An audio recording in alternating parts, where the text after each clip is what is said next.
Here we go with Sister Margaret bursting into the kitchen looking for John Bell. She's in a more foul mood than usual as she's just learned the city inspector will be inspecting St. Anthony's next week. Paul Lambert is filling in for John, as John had some paperwork to review with Revenue Canada. Good morning, Paul. Not sure if you're aware, but city inspectors will be visiting St. Anthony's next week. Yes, I'd heard they would be here next week. And you know, of course, our license renewal depends on our satisfying them, that we are meeting all the nutritional requirements of our residents. It's been hard to do, sister, since we began our new cost-cutting program. Where is John this morning?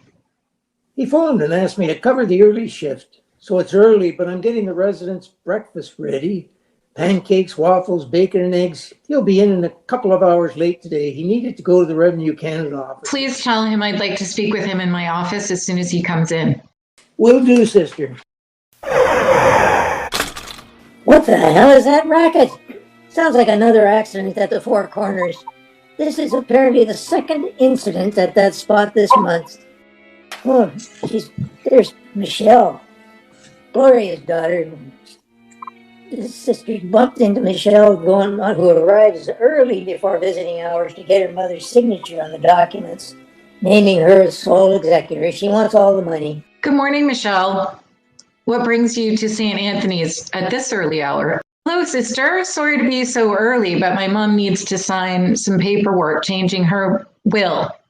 My sister Emily was named on the will as co-executor, but Emily is a bit on the flaky side, and I'm afraid family business won't get attended to with Emily and I working on things.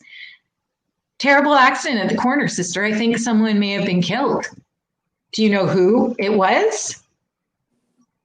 No, it was a hit and run, and they were working on the victim when I went by.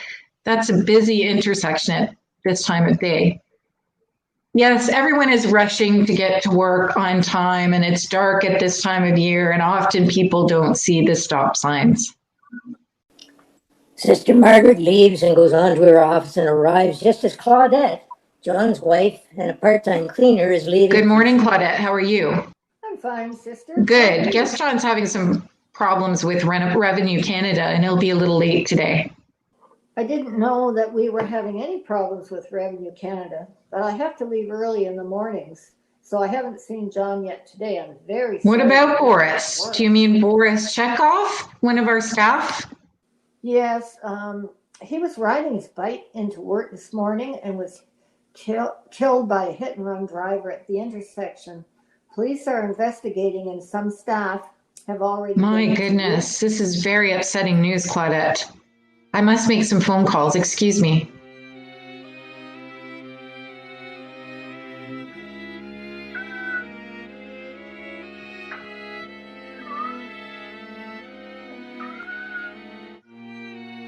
Oh, sister is in her office, reviewing an application for residency. St. Anthony's has had a waiting list for some time, but Mrs. Capelli's position is on the top of the list, due to her willingness to pay the extra fee that most residents pay on top of the officially listed monthly price.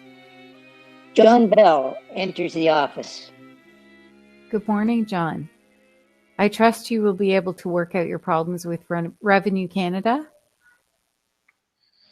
Yes, I just needed to get some information from them for my tax return. Sister, I don't know if I can do much more for our special cost savings program. I'm recycling as much as I can, but I worry that people are getting sick and they're infecting other people like a snowball effect. Exactly what I want to talk to you about. You must immediately suspend the program until after the city inspectors have gone. Residents getting ill has nothing to do with our recycling program. After all, you probably reheat leftovers for your own family. No, only if it's food that hasn't been served and stayed in the pot on the stove. At St. Anthony's, we've been even recycling milk, cereal, and eggs that come back to the kitchen. That's bound to spread germs.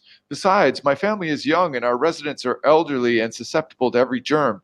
This place is a closed environment like an airplane where the same air is circulated to passengers. It's plenty risky enough here without also providing possibly contaminated food. Well, there are always infectious illnesses in nursing homes, John. Look at norovirus and C. difficile. You know that already. In any case, I want the waste program suspended, and I'm directing you to let me do all the talking with the inspectors. They'll ask to interview. They'll ask to interview me. They always do. All you need to do to keep your job is remain silent and revolt. John Bell looks at Sister, puzzled by the gibberish. But standing up to leave, notices that Sister has dropped her pen on the floor and stoops to retrieve it for her. I don't quite understand and don't necessarily agree with you, but I'll do my best to do the right thing, sister. John is obviously out of sorts and exits the office, slamming the door on his way out.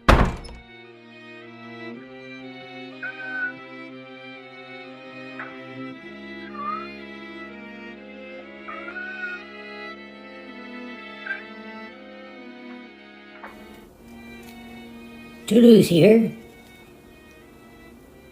The visiting room is always really busy at this time of day. Again, it's full of residents and guests. At one of the bistro tables, John Bell sits in conversation with his friend Juanita. He was out hoping to go out to an alcove in the garden,